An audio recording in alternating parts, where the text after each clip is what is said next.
My name's Kira Doherty and I'm a French horn player. I play second horn in the Philharmonic Orchestra. Things are moving in a direction away, almost everything is moving in a direction away from where the classical music industry was and perhaps wants to be. This is a reality that I think all the musicians are going to have to deal with in the near future. And that's a bitter pill to swallow. And certainly Brexit for us has really felt like an accelerant on a fire that was already there. It's all under threat, and we're already starting to see certain organizations on the edge. It means that the restrictions on my movement in the EU and the right for me as an individual to go and work with other orchestras there is now a lot more complicated than it used to be and a lot more difficult.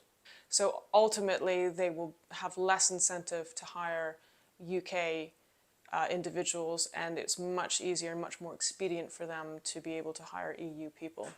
For example, a friend of mine was working in the Concertgebouw and they needed a horn player at the last minute, but because I didn't have an EU passport, I wasn't able to go and take the work with them. When it comes to the Philharmonie itself, as an orchestra whose activity includes a lot of touring, especially in the EU, when we could have just put everyone on a plane, sent them to the EU, got the truck across, and that was fine. Now what you're finding is we're having to do a huge amount of paperwork. We have to fill out carnets, which means that everyone has to register everything they're taking in and taking out. Everything's getting tough on all levels.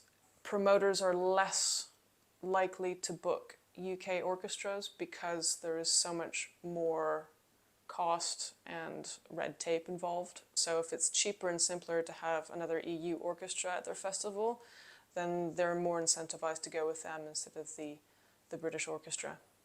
What you're seeing in real terms is a stagnation, if you're lucky, of fees, and that's really going to impact on people as to whether or not it's going to be worth it for them to actually go in and be able to have a career in music.